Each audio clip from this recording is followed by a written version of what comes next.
Welcome, learner.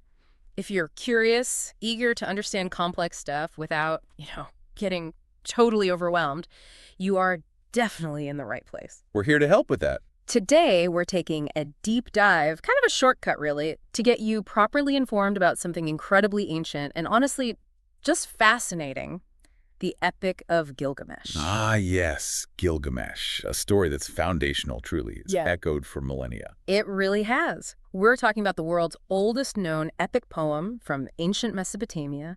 It's all about King Gilgamesh of Uruk and his whole journey dealing with big things like friendship, loss, and facing his own mortality. And it survived how? Get this, not on paper, but pressed into clay tablets. Some of them are almost 4,000 years old. It's incredible they survived it all. It really is. So our mission today in this deep dive is to pull out the most important bits of knowledge, the key insights from all the research that's been done on Gilgamesh. Right. We'll look at how the story itself changed over time, the history and archaeology surrounding it, maybe even some scientific angles, and definitely its lasting impact. It's about looking at different kinds of evidence, seeing where things line up, and where, the question marks still are. And those question marks can be pretty juicy. Like, here's something that might surprise you. When they rediscovered the epic, it actually caused a huge controversy. Ah, the flood story. Exactly, because it has this flood story with some really striking parallels to the one in the Bible. It just immediately showed how this ancient story touches on these, fundamental human questions that still get us thinking today. And that's why studying Gilgamesh is so interesting. It's not just one thing. You have to bring in different fields.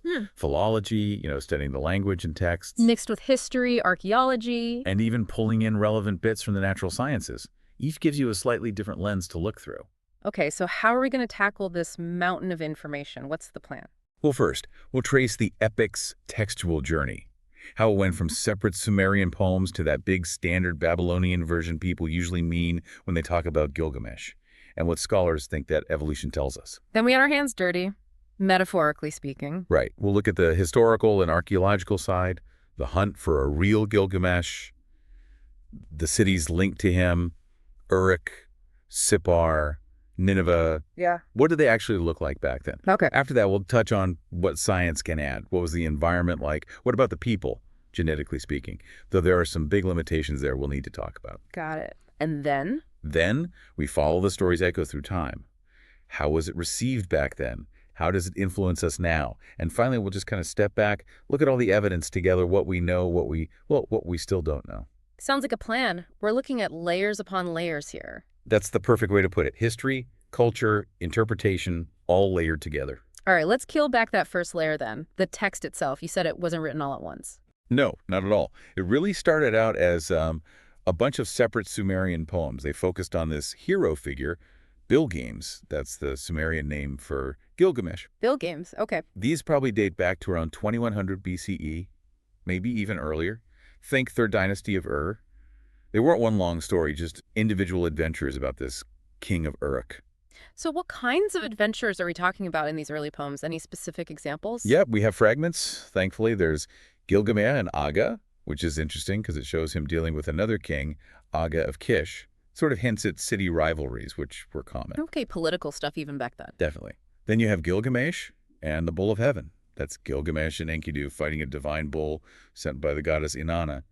Classic divine-human conflict there. Enkidu's in these early ones too, then. He is, though his role changes later. There's also the death of Gilgamesh, pretty self-explanatory, tackles mortality, which becomes huge later.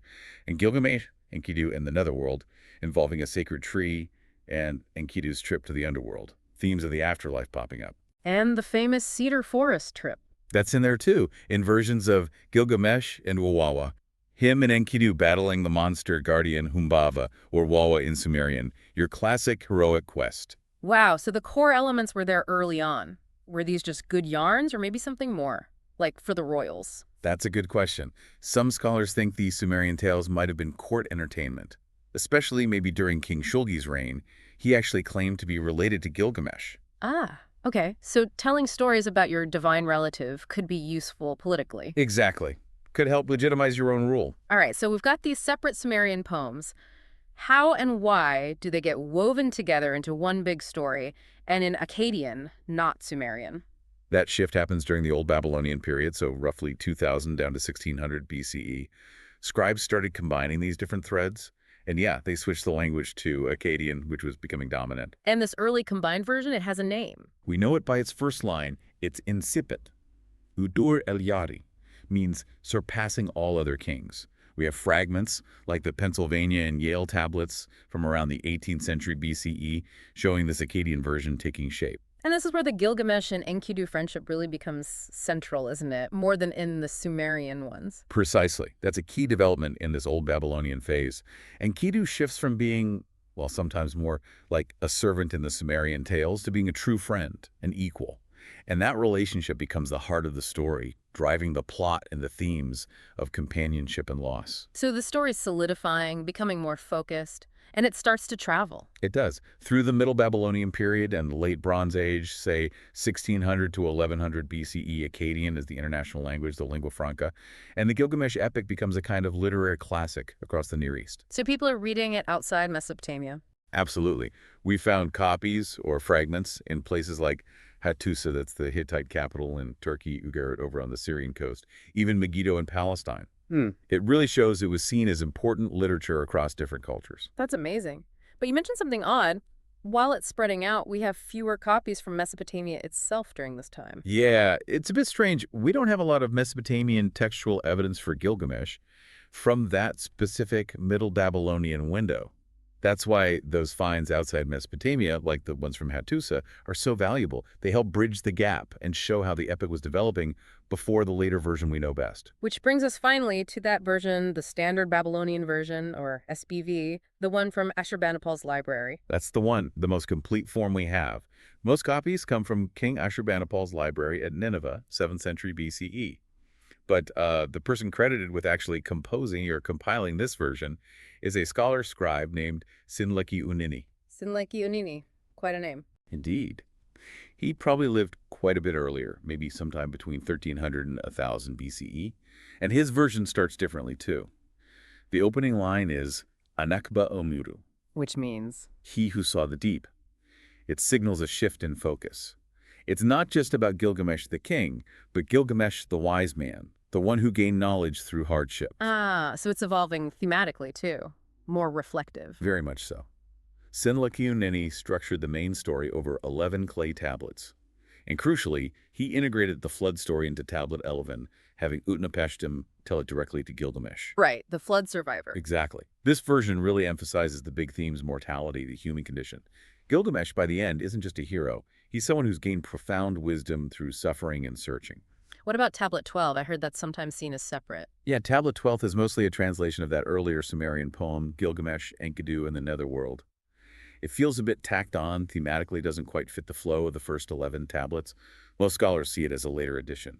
And the writing itself in this SBV is quite sophisticated, uses literary tricks. Oh yes, Sinlaki Unini used techniques like parallelism quite extensively, where you have balanced phrases or clauses expressing similar or contrasting ideas. It creates rhythm and emphasis. It's actually very similar to what you find in, say, Hebrew poetry in the Bible. Interesting connection. Now, if someone listening wants to actually read the epic, what are the go-to resources? For scholars and maybe just for the curious reader? Well, for the real deep dive, Andrew George's big 2-volume critical edition is the benchmark. It has everything: texts, translations, commentary. It's dense, though. Right, for the rest of us. George also did a fantastic translation for Penguin Classics. That's probably the most accessible and widely recommended. Stephanie Dalley's Myths from Mesopotamia is great too, includes Gilgamesh and other related myths. And Benjamin Foster's Norton Critical Edition is excellent translation, plus helpful essays and context. And what about online? Can we see these cuneiform tablets digitally? We can, thankfully. Digital projects have made a huge difference. For the Sumerian poems, there's the ETCSL Electronic Text Corpus of Sumerian Literature. Online, searchable translations. Nice. And for the Akkadian? For Akkadian, including the SBV, things like ORACC, the Open Richly Annotated Cuneiform Corpus, and CDLI, the Cuneiform Digital Library Initiative, are amazing resources. They have transcriptions, images of tablets sometimes, all the metadata. Also SAA, the State Archives of Assyria online. It's incredible what's available now. So scholars use all these versions, Sumerian, piece together the history of the text, like textual detective work. Exactly. That's textual criticism for cuneiform. Mhm. You compare manuscripts, try to figure out what damaged bits might have said, Yep. analyze why one scribe wrote something differently than another. You see how the SPV wasn't just copied, it was actively shaped, likely to bring out those themes of wisdom and mortality Sinalaki Union wanted to emphasize. And that period before the SBV, the second millennium, you said it was more varied, more unstable textually. Yes. That suggests the Middle Babylonian period was really dynamic. The story was still being tweaked, adapted as it moved around. It hadn't quite settled into that fixed form we see later in the first millennium, which might be linked to Assyrian and Babylonian efforts to consolidate their cultural heritage. Okay, let's pivot back to that flood story you mentioned. It's such a key part of Gilgamesh, but it pops up elsewhere too. Can you walk us through the Mesopotamian versions? Right. The flood is a great example of a shared narrative. The oldest one we have fragments of is the Sumerian flood story, sometimes called the Eridu Genesis. The hero is King Ziusudra. Gods decide to wipe out humans. The god Enki gives Ziusudra a heads up. He builds a boat, survives a 7-day storm, and gets immortality in Dilmun, this sort of mythical paradise land. Enki seems like a helpful guy. Does he show up in the next version too? He does, though he's called Ea in Akkadian. Uh-huh. The next major version is the Etrahasis epic from the Old Babylonian period. It gives a clearer reason for the flood. The gods, especially the head honcho Enlil, are just annoyed by how noisy humans are, Seriously, noise pollution. basically. Yeah. So Ea warns the hero Etrahasis, his name means exceedingly wise, tells him to build a boat, save yourself and the animals. Okay, Ziusudra, Etrahasis, and then Utnapishtim in Gilgamesh Tablet Oko. How does his story go? It's very similar to Atrahasis, clearly draws on it. Ea warns Utnapishtim, but indirectly, whispering through a reed fence so as not to directly disobey the other gods. Clever. Isn't it? Utnapishtim gets detailed boat instructions, seals it with bitumen, loads family, craftsmen, animals. Then this terrifying storm hits for 7 days. The boat lands on Mount Namush, or Nisr. He sends out birds to check for land, dove, swallow, raven. The raven doesn't come back. Just like Noah. Very similar sequence, yes. He makes the sacrifice. The gods famously gather like flies around the offering. They were starving because no humans were feeding them during the flood. And then Enlil, though initially angry Utnapishtim survived, grants him and his wife immortality. So looking at these Mesopotamian versions, Ziusudra, Etrahasis, Utnapishtim, what are the core similarities? What's the vibe? The core is divine decision for a flood, one god, Enki, secretly helps a human hero, build a big boat, save life, land on a mountain, test with birds, sacrifice, survivor gets a reward, usually immortality. The reasons are often, well, divine annoyance or conflict among the gods. It's polytheistic, a bit chaotic sometimes. Right. Now let's compare Life Me to the Genesis flood story, Noah's Ark. How does it differ, especially theologically? Big difference. Genesis is strictly monotheistic. It's the one God acting. And the reason isn't noise. It's a moral judgment on human wickedness and violence. Noah is chosen specifically because he's righteous. So a different motivation entirely. Completely. God gives Noah direct instructions for the ark. The waters come from rain and subterranean sources. It lasts 40 days. Lands on the mountains of Ararat. Same bird sequence raven, then dove.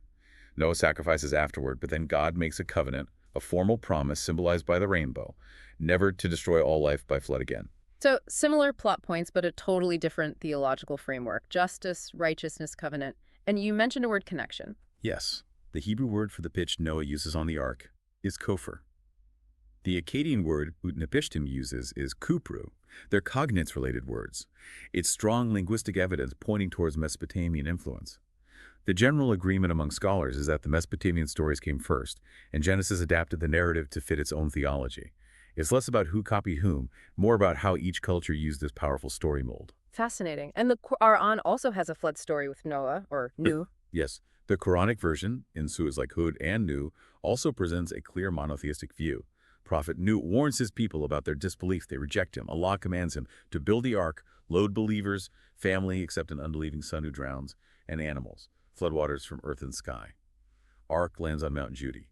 The focus is very much on prophecy, divine judgment against disbelief, and the salvation of the faithful.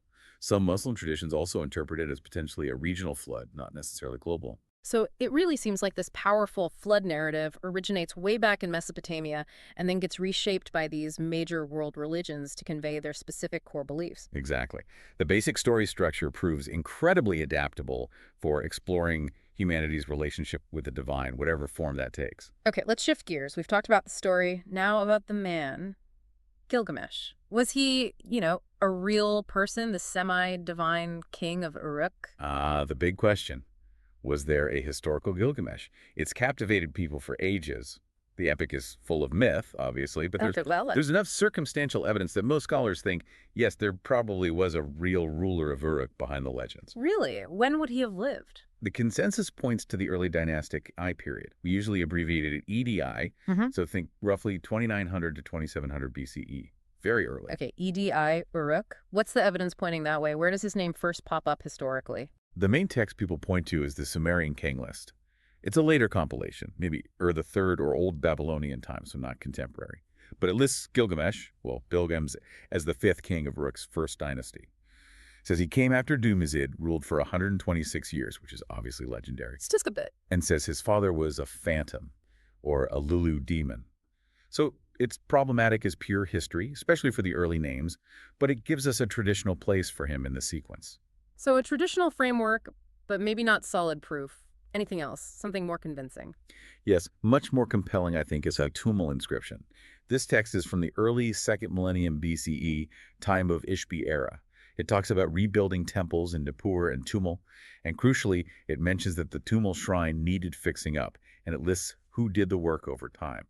It says Gilgamesh, Gilgames, and his son Urlugal restored it after it had been worked on by earlier figures, including Aga of Kish. Okay, of Kish. Yeah. Didn't we mention him earlier? Yeah. From one of the Sumerian poems. Exactly. The poem Gilgamesh and Aga describes their conflict. But here's the kicker. The Tumul inscription also mentions Aga's father, Enmebaragesi of Kish. And why is he important? Because Enmebaragesi is one of the earliest rulers we know was real from contemporary inscriptions found by archaeologists. So the Tumul inscription puts Gilgamesh in a sequence involving Aga, whose father, Enmebaragesi, is historically attested around the right time period, ED2.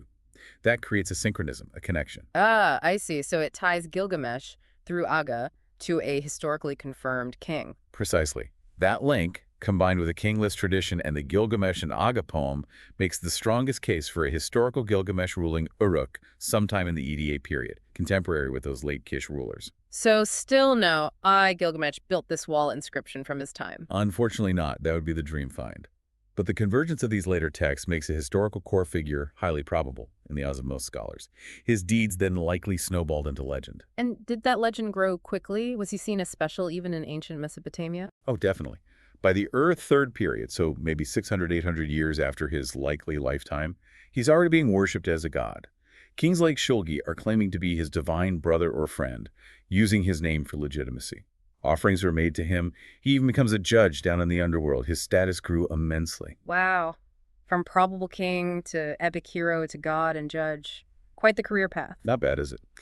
Okay, so if there was a real Gilgamesh in Edi Uruk, what did his world actually look like? What can archaeology tell us about Uruk and other cities mentioned like Sippar or Nineveh around that specific time, 2900, 2700 BCE? Let's start with Uruk, modern Warka.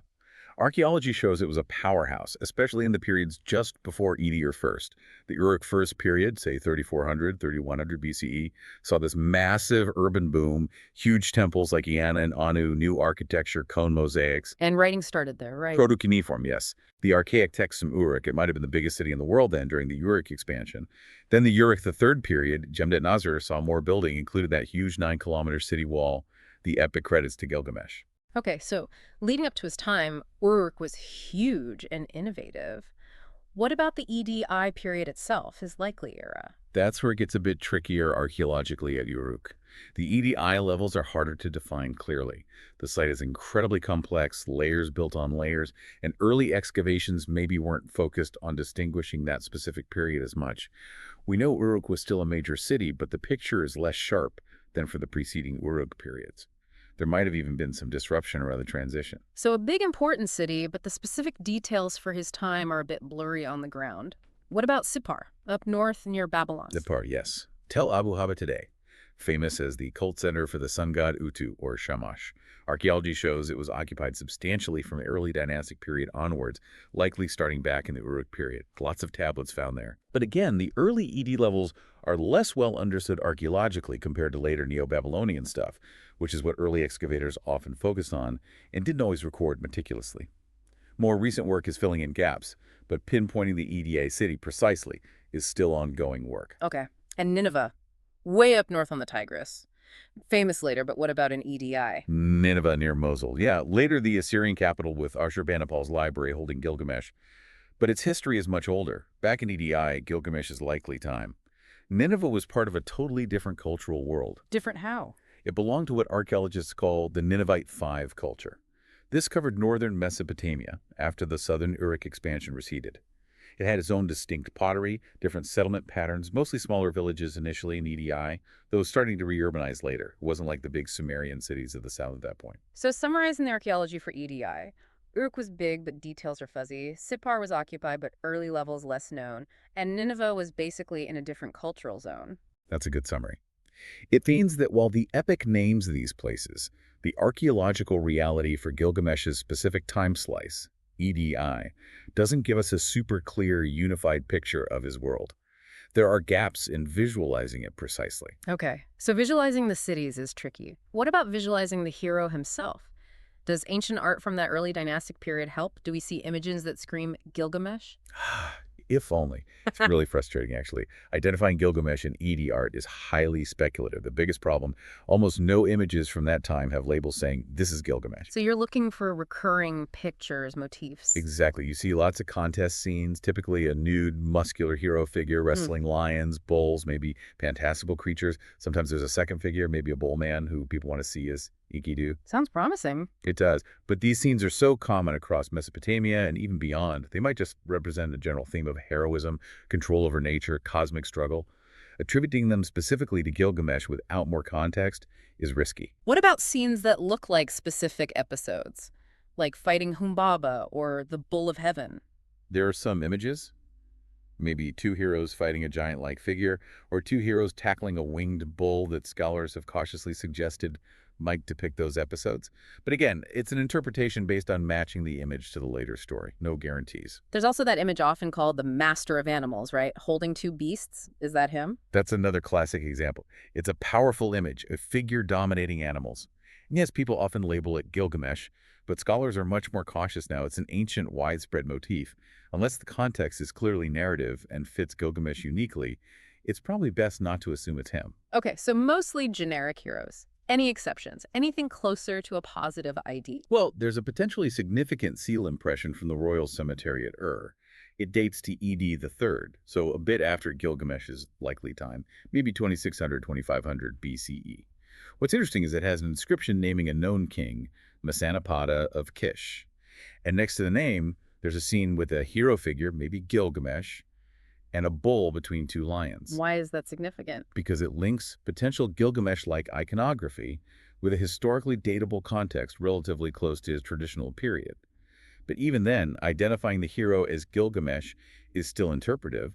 There are other examples debated, like figures on a plaque from Urkesh, but they're often later or rely on seeing narrative parallels that aren't explicit. So the bottom line on pictures of Gilgamesh from his own era is pretty ambiguous. Extremely ambiguous. Suggestive motifs abound, but secure identifications are basically non-existent. It's a major gap if you want contemporary visual proof. Right.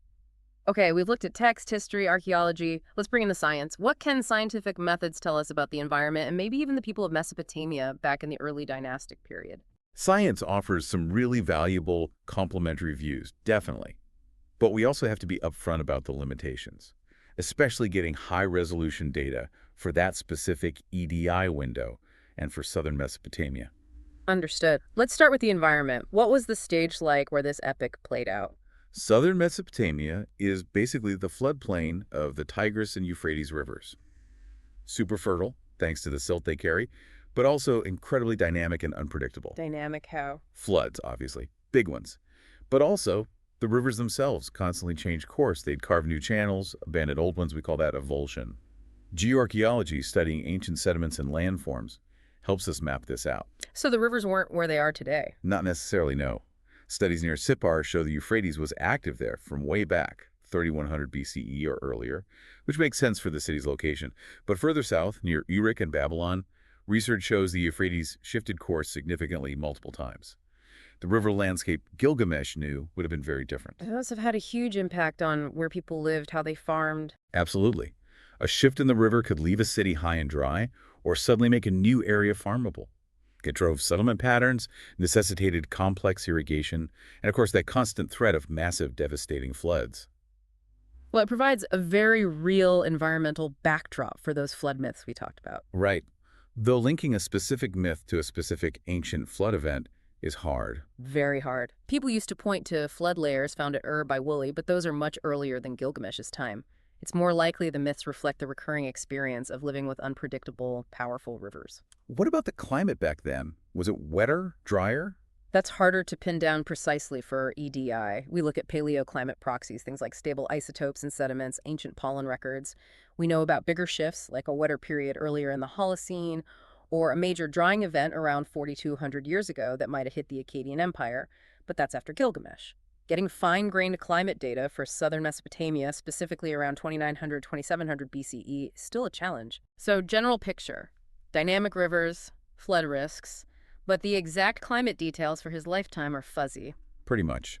We have databases collating proxy data, but there's still a gap for high-resolution reconstructions for that specific time and place. Okay, environment noted. What about the people themselves? Can ancient DNA tell us who was living in Uruk or Sippar back then? What were their origins? Ancient DNA, or aDNA, has revolutionized our understanding of past populations elsewhere. But Mesopotamia, it's tough. Why is that? The climate. DNA degrades really fast in hot, arid environments. Plus, there's a high risk of contamination from modern DNA during excavation or in the lab. You need incredibly strict protocols, and even then, success isn't guaranteed. So recovering ancient genetic material is harder there. Significantly harder than in, say, colder parts of Europe. While we've learned a ton about the broader Near East from aDNA movements during the Neolithic, connections to Anatolia, Iran, the Levant, even later steppe migrations, there's a critical blind spot. And that blind spot is? It's precisely the period and place we're interested in. Human aDNA from the late Uruk and early dynastic I periods for the major cities of southern Mesopotamia like Uruk, Ur, Kish, Sippar. As far as the published research goes, we just don't have successful recovery from that specific context yet. Really? No genetic data from Gilgamesh's potential people? Not that's been published and verified. The earliest human DNA from Mesopotamia is much older, pre-pottery Neolithic, and studies from nearby regions like Titri Hoyuk in Turkey are often later Bronze Age. So we can't currently say anything definitive about the specific genetic ancestry of the people in EDI Uruk, how they're related to earlier populations, or who their neighbors were genetically. Wow, that's a huge gap. So things like gene network diagrams for that population are impossible right now. Completely impossible without the raw data. It's a major missing piece for understanding the biological side of early Sumerian civilization right at this crucial time. It really highlights how much we still have to learn and how different lines of evidence, texts, archaeology, science sometimes hit these walls. Exactly. And being aware of those walls, those gaps in the data, is just as important as knowing what we do know. Okay, let's move on to the epic's afterlife. How did the story of Gilgamesh fare after the fall of Mesopotamian civilizations? Did it just vanish? Not immediately, no. Even within Mesopotamia, its legacy evolved. We talked about Gilgamesh becoming a god by the year of the Third Period, used by kings like Shulgi for legitimacy, becoming a judge in the underworld. That's a significant internal transformation. Right. And later empires like Assyria, did they keep the story alive? Very much so. Fast forward to the Neo-Assyrian Empire, and the epic is a prized possession. Ashurbanipal's library at Nineveh, we mentioned it, held multiple copies of the standard Babylonian version. Why was it so important to him? Ashurbanipal cultivated this image of himself as a learned king, a preserver of ancient Mesopotamian wisdom. Collecting texts like Gilgamesh was part of that. Plus, the epic's themes, strong kingship ordained by gods, fighting chaos, establishing order, those would have resonated strongly with an Assyrian emperor's view of his own role.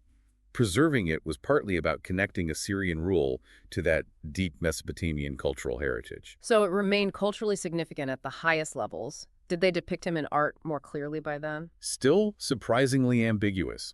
You see those reliefs in Assyrian palaces of kings or heroes wrestling lions. People often want them to be Gilgamesh, but again, usually no inscriptions, no specific details to confirm it. The strongest evidence for the epic's importance in the Assyrian court remains the texts themselves in the library. Okay, so valued in Mesopotamia for centuries. But it also traveled, right? You mentioned finds in Hattusa, the Hittite capital. Yes, that's fascinating. During the late Bronze Age, the story spreads to Anatolia, adapted by Hurrian and Hittite cultures. Hattusa gives us our biggest collection of Gilgamesh texts, from the 2nd millennium BCE fragments in Akkadian, but also in Hurrian and Hittite. These are crucial because, as we said, Mesopotamian evidence from that specific period is sparse. And these weren't just straight translations, they changed the story. Definitely not just translations, they were cultural adaptations. The Hittite version, called the Song of Gilgamesh, has differences. It starts differently, leaves out bits like Gilgamesh's prophetic dreams, changes his divine parentage, uses local landmarks, and it seems the Hittites probably got the story via the Hurrians because there are strong Hurrian linguistic traces. We also have actual Hurrian fragments confirming they had their own distinct Gilgamesh tradition. So the epic was flexible enough to be reshaped by different cultures. Did it serve a purpose there, or just education, or maybe something else? Likely used in Scrabble training, yes. Learning Akkadian, practicing translation. But this is one intriguing Hittite fragment. It mentions Gilgamesh in connection with a Hurrian ritual, an Ambashi ritual, which seems to be for purification or well-being. It might hint that Gilgamesh, perhaps because of his connection to the underworld and judgment in Mesopotamian belief, took on some ritual significance in the Hurro-Hittite world, too. Wow. So crossing cultures, adapted into literature, maybe even into ritual. What about echoes further afield, like in classical Greece? Did Homer know Gilgamesh? The Homer question. It's debated endlessly. People point to parallels, the hero's journey structure, going to the underworld, interactions with gods, maybe specific scenes like fighting a monster. Sounds plausible. Plausible, but hard to prove direct borrowing.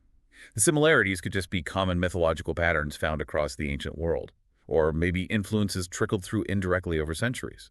When you look closely at proposed links, like Ishtar and Aphrodite, or Heracles and Gilgamesh, the differences are often just as striking as the similarities. Most scholars are cautious about claiming direct influence. So maybe shared background noise rather than direct lineage. Any more concrete echoes in the classical world? There is one quite strange but definite echo, a Roman author, Aurelian, writing in the 2nd century CE. So long after cuneiform was being read. Exactly. He tells this legend in his book On the Nature of Animals about the birth of a Babylonian king named Gilgamesh. The story involves a princess locked away, a miraculous conception, the baby thrown from a tower, but saved by an eagle. It sounds nothing like the epic. Yeah, it's not at all. But it shows the name, and some legendary aura survive, probably passed down through Greek writers who had heard garbled versions of Mesopotamian lore. It's Gilgamesh, filtered through centuries in different cultures, completely transformed because they didn't have the original texts anymore. A distorted echo, then, which makes the modern rediscovery even more dramatic. Absolutely. Mid-19th century, the tablets are deciphered. Boom. Suddenly, the actual story is back. We mentioned the initial shock over the flood story parallels, but over the 20th century, it just grew in prominence. Now it's a staple of world literature courses everywhere. And it still inspires people today, doesn't it? Artists, writers. Hugely. Its enduring power comes from those deep, timeless themes we talked about: love, friendship, loss, the search for meaning, courage, death. People keep finding new ways to connect with it. How so? What kinds of connections? Well, the Gilgamesh-Enkidu bond gets explored through modern ideas about friendship, masculinity, sometimes LGBTQ+ themes. The powerful goddesses in the epic are looked at through feminist lenses. The Feeder Forest adventure raises environmental questions. And Gilgamesh's whole desperate quest for immortality, that speaks directly to our own existential anxieties. So it acts like a mirror, reflecting our own concerns back at us. Exactly. It's this amazing bridge to the distant past, but also a mirror for the present. And because we're still finding fragments, still refining translations, the conversation around it keeps evolving. It's a living text, in a way. It really is. What a journey. A journey across millennia. It highlights how stories can travel and transform, sometimes fading into distorted echoes, sometimes bursting back into prominence with direct access. Well, learner, that was quite the exploration, wasn't it? A real deep dive. We covered a lot of ground. We really did. We traced the epic's incredible textual evolution from Sumerian poems to the standard Babylonian version. We looked into the chances of a real King Gilgamesh back in Uruk. Plausible, but maybe not proven definitively. We saw the challenges archaeology faces in painting a clear picture of his world. and how science gives us environmental context but still has gaps, especially with ancient DNA for that specific time. And we followed the epic's amazing legacy, how it echoed in Mesopotamia, traveled to Anatolia, maybe faintly reached Greece, and then had this huge resurgence in modern times. Highlighting all those layers of interpretation and the fact that research is always ongoing, even the oldest stories still hold mysteries. Absolutely. We really hope this deep dive gave you, our learner, that thorough but, manageable understanding we aim for. Hopefully some aha moments and useful insights into this truly foundational piece of world literature. And maybe something to mull over as we finish. Think about those core themes in Gilgamesh. That intense friendship, the devastation of loss, the fear of death, the weight of leadership. Which one of those feels most relevant, most powerful in our own world today? That's a great question. Why does this story, almost 5,000 years old, still speak so directly to us about being human? Something to ponder. Definitely something to ponder. Thank you for joining us on this deep dive. Until next time.